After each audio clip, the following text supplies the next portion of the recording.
The next statement, the Honorable Juan Edghill, you have the floor. Thank you very much, Mr. Speaker. Mr. Speaker, I rise tonight to make my contribution in this debate on this bill, Bill number 2 of 2017, the State Asset Recovery Bill. Mr. Speaker, I will seek to make my presentation as brief as I can, but allow me, sir, just to make some opening comments, which is necessary. We were told by the Attorney General in his statement that he read for the House tonight that this bill is about fighting corruption. And it is about satisfying the UN Convention against corruption.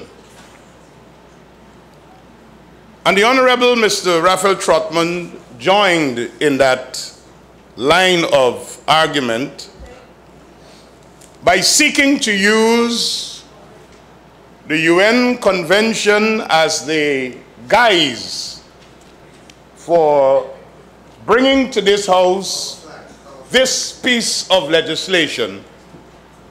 But, Mr. Speaker, careful reading of the UN Convention against Corruption speaks to some very important issues that this bill don't address. And if we really want to stop corruption, sir, why aren't we addressing the preventative measures which are stated in the convention? And, Mr. Speaker, one of the very important preventative measures is to deal with the issue of campaign financing. Why are we silent on that? Especially when we have ministers in this House who have said to the nation, political investors need to be rewarded.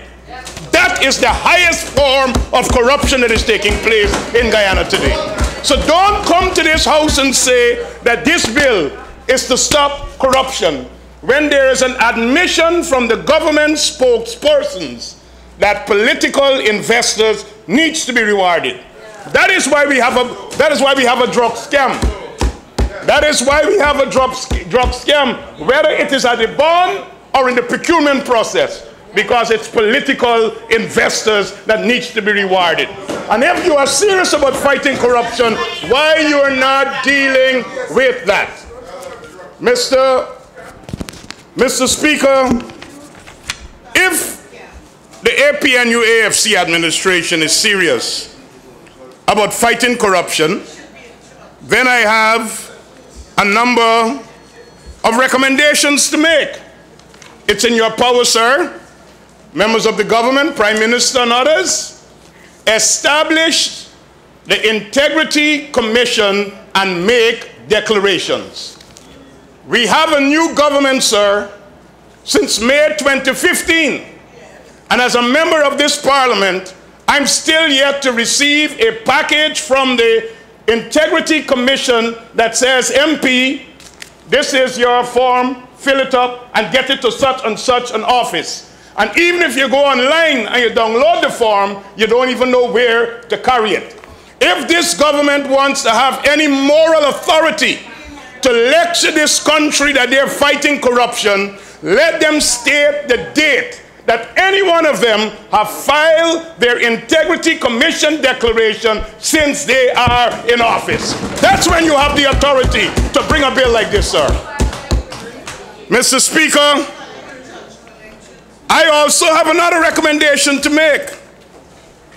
If we are serious about fighting corruption, let the Minister of Finance, who has responsibility when it comes to the National Procurement and Tender Administration Board, bring legislation or regulations to this House that addresses the issue of debarment of contractors who use their finances to influence the outcome and evaluation processes in the award of contracts, and let us gazette all those who have been blacklisted, companies and individuals, so everybody could know who are the corrupt people in this country, and it will be a mechanism. It will be a mechanism that will prevent public officials from being corrupt. If you are serious, do that. That's right. If we are serious, sir, about fighting corruption, let us strengthen the audit office. Don't cut their budget. Let's make sure they have their money to have a proper forensic audit department in place, that they will be able to go after corruption wherever it is and expose it publicly as the statutory body. That's what we should be doing, sir. I also want to recommend, sir, that if we are going to fight corruption, why don't we look at the public service rules, sir? Why don't we look at the public service rules? And the minister responsible for the public services in the House.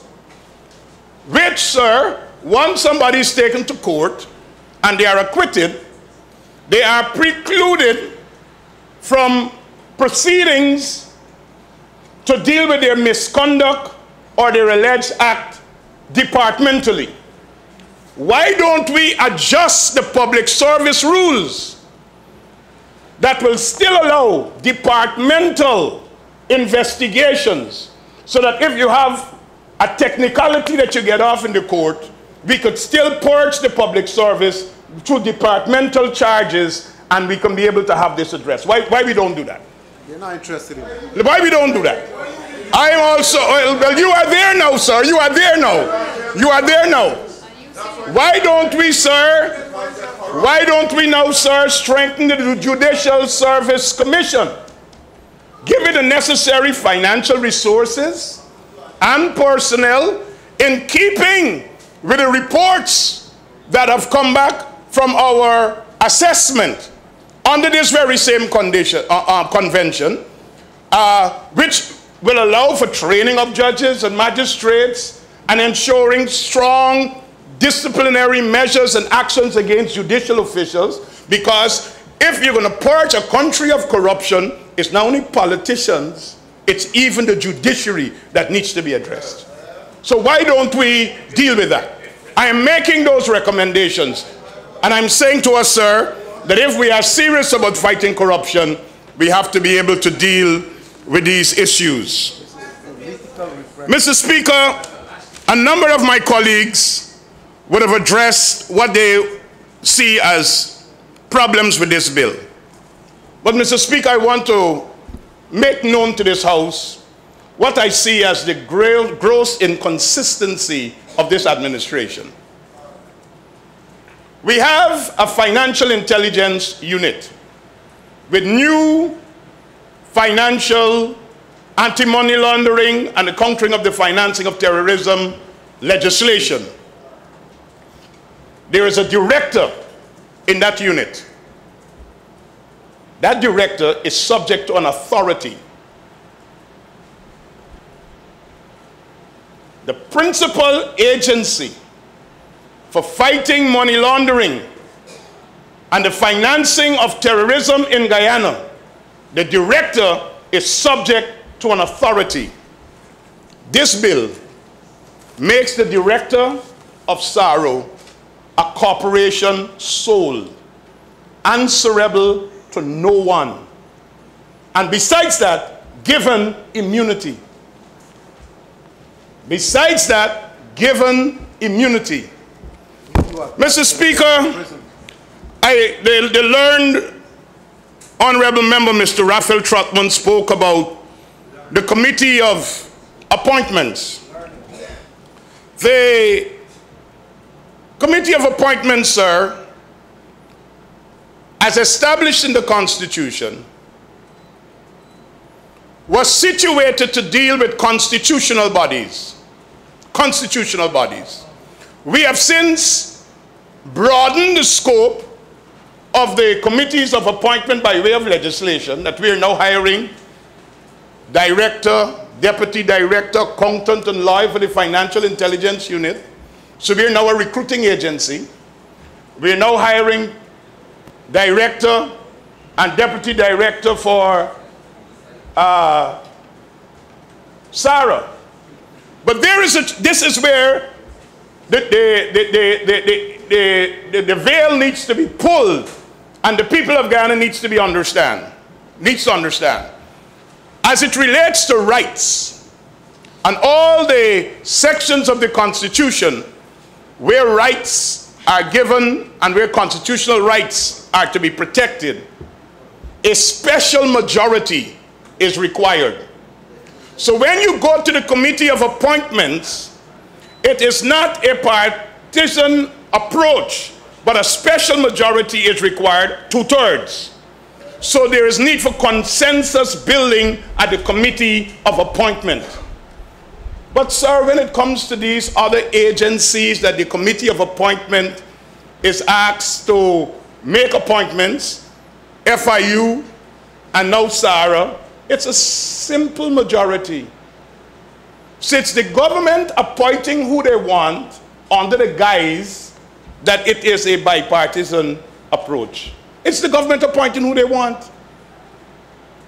They have the majority in the committee and they have the simple majority in the House. It's the government appointing their appointee, but guising it as if it is a consensus bipartisan approach. And that needs to be exposed. That needs to be exposed. Mr. Speaker, when we look at the SARA Bill, sir, apart from what has already been established about the powers of the director and the scope of the director, and I will come to that just now, sir, there is a very unique development where we are having now the establishment of a fund. SARA will be funded by the consolidated fund, so they will be receiving money from the state to fund their operations, just like the judiciary, just like the DPP, just like the police. But there's a big difference now.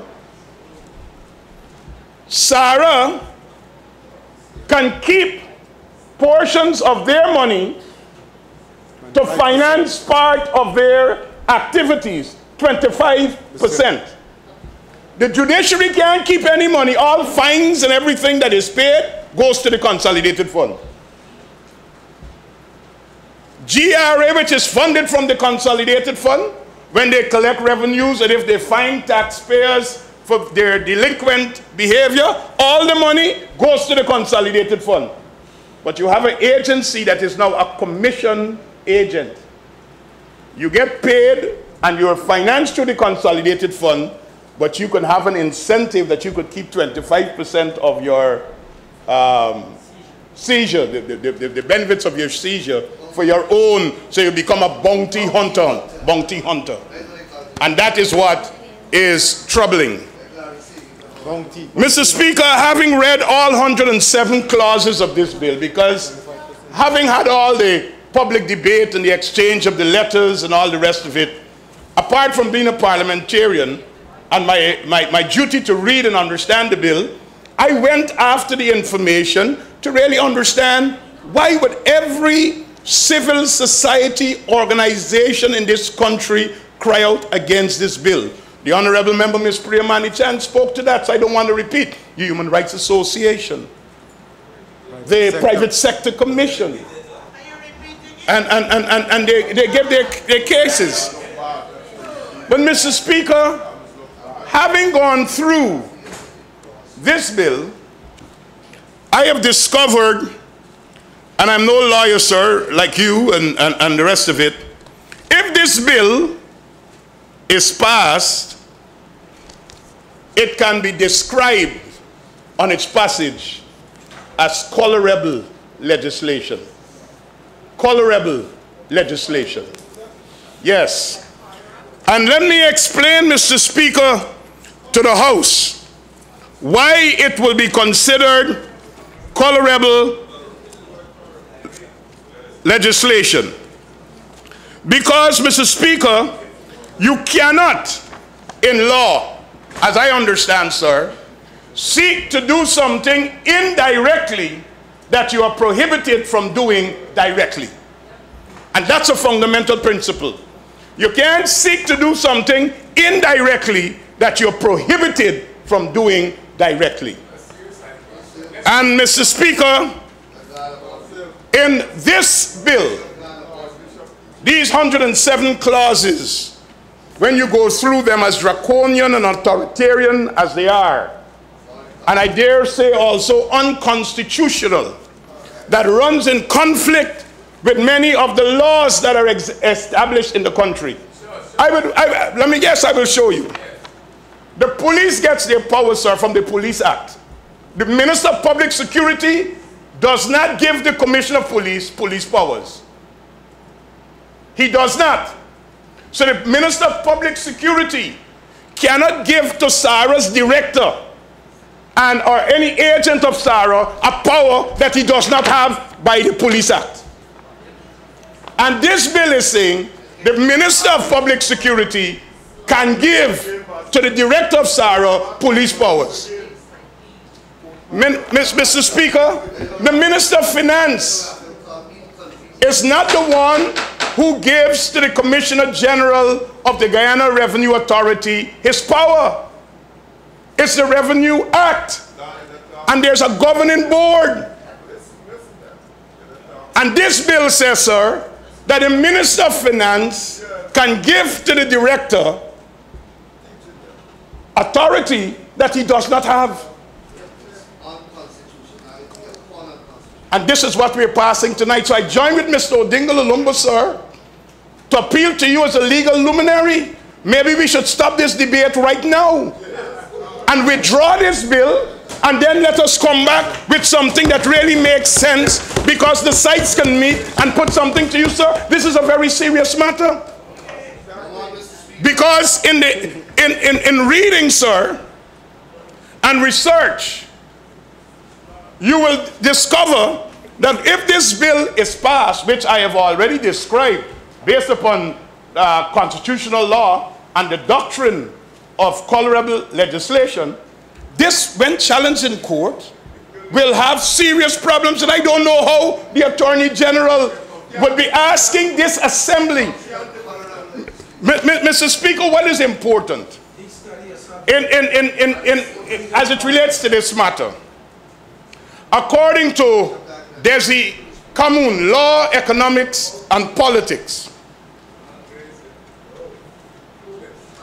the literal meaning of colorable legislation is that under the color or guise of power conferred for one particular purpose, the legislature cannot seek to achieve some other purpose which it is otherwise not competent to legislate on.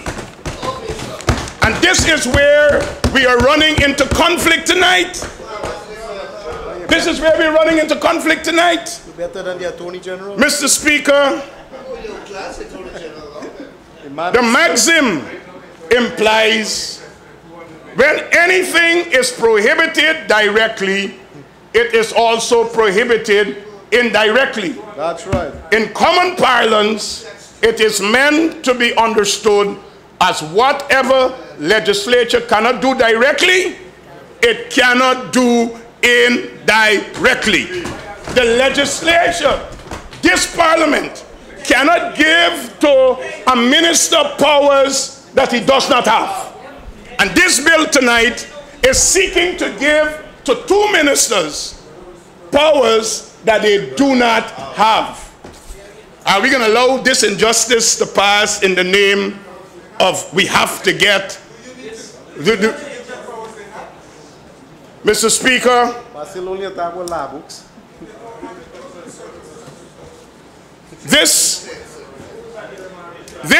this issue that is before us tonight, sir, is one that is very serious and should not be treated lightly. Mr. Speaker, the Honorable Raphael Trotman spoke about the inconvenient truth. But let me tell you, sir, about the inconvenient truth. Let Mr. Trotman listen to the inconvenient truth. Clause 106 of this bill tells us that at the passage of this bill tonight, the current SARU becomes SARA. Right away, SARU turns SARA. And while I'm on this, I would like to say to the Honorable Madam Dawn Hastings, the PPPC never set up a SARU, we set up a SOKU. It's two different things, so you should check on it. So, Mr. Speaker, now let us talk about this. Let us talk about this. So immediately, SARU becomes SARA.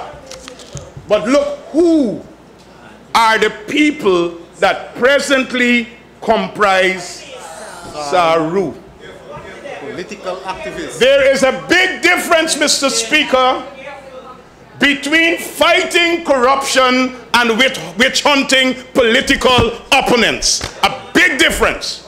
Between fighting corruption, all of the people who are the public figures and known operatives of SARU are political people who have been on the political hustings for years in this country, who have fought against the PPP and the PPPC. Yes. Mr. Speaker, let me tell you what's another inconvenient truth. It was Enmore that SARU went to. It wasn't Mocha or Buxton. That's an inconvenient truth. It is an inconvenient truth. It is an inconvenient truth. And let us record that it's an inconvenient truth. Mr. Speaker, we have a real situation where while people are talking about we are projecting hysteria and we're seeking to create hysteria in the society, these are real issues. These are real issues.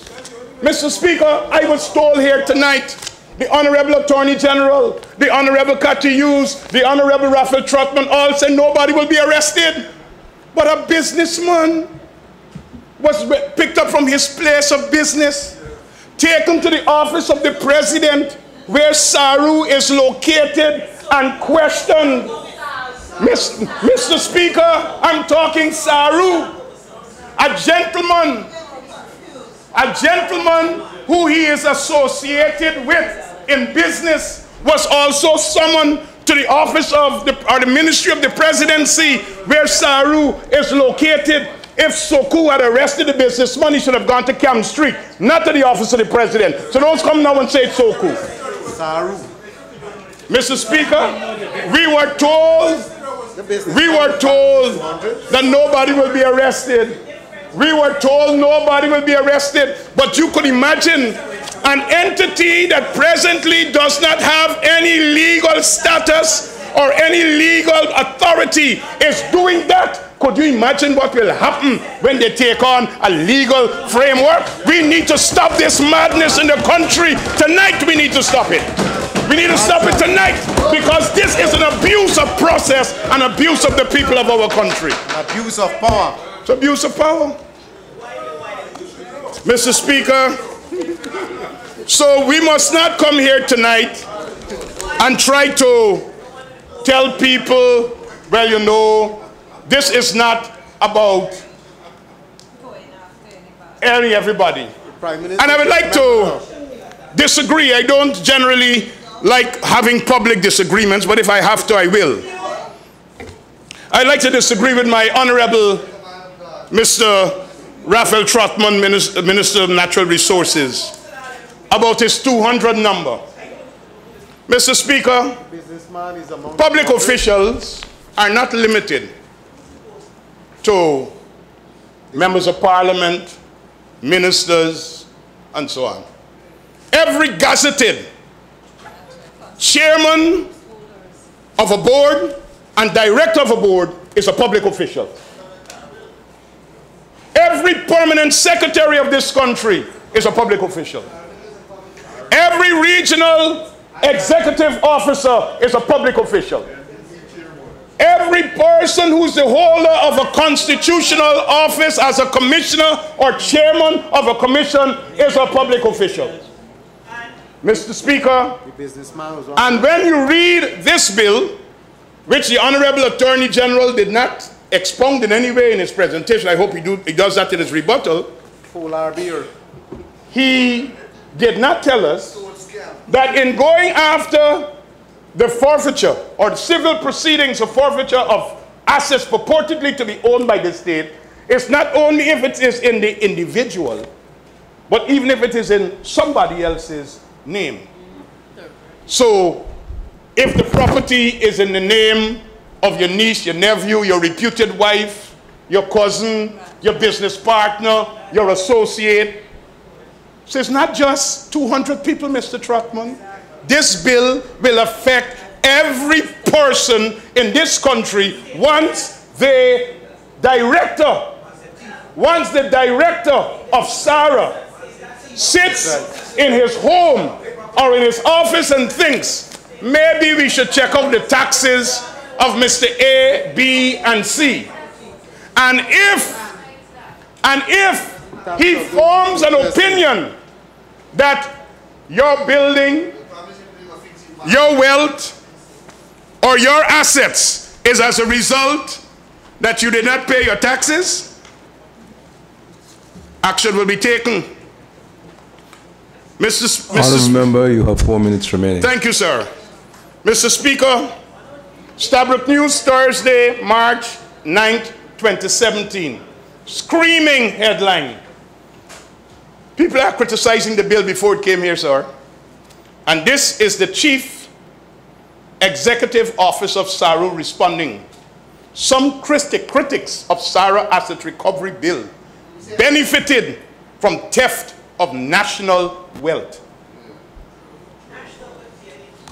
You know what that says, Mr. Speaker? They already got a list. They already know who they're going after. So tonight, action, sir, is not about putting in place just a legislative architecture to safeguard the country and corruption, but it's to pursue their vendetta and their witch hunt against a predetermined list that will be done by people who are known political operatives operating out of SARU in the office of the president. And that is where I have a contention, sir. Mr. Speaker, I can speak tonight. And I do so boldly because I have no fear. I have no fear of the witch hunt. But you know what I'm concerned about, sir? It's the shakedown. It's the shakedown of the ordinary man. I think I'm strong enough and confident enough and have the resources of help where it's needed, that if SARU comes after me in a political witch hunt, I'll fight them in court. I'll fight them in court. But you know why I stand here tonight, sir? Not to represent me, to represent the ordinary man who figure that he has to tremble in his boots when SARA shows up at his gate because he will be in danger. And Mr. Speaker, we need to guard against that. Mr. Speaker. Honourable members.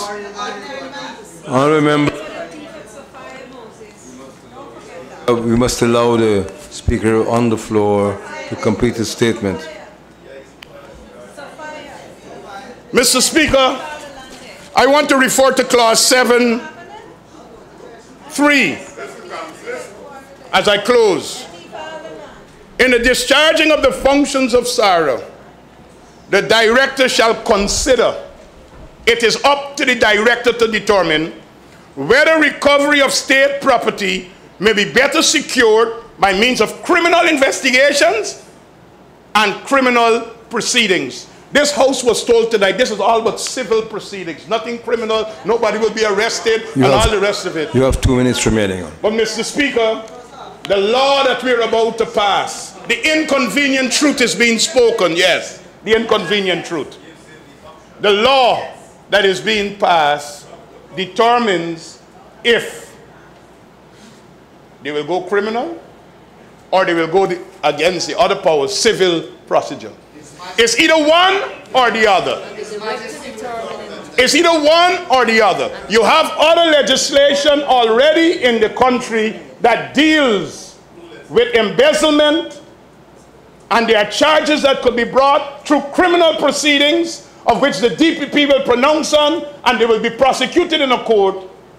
But now you have the all-powerful director who is appointed by the government under the guise of a committee of appointment and a simple majority in the parliament. But it's all government action. All government action. Simple majority that answers to no one doing whatever they want to do.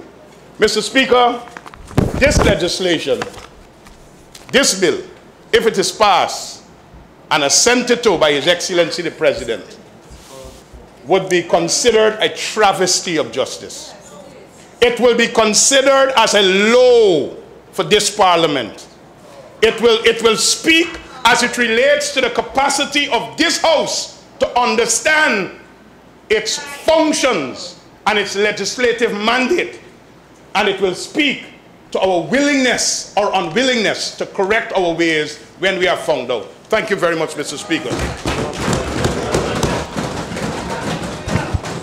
I thank the honourable member for his statement.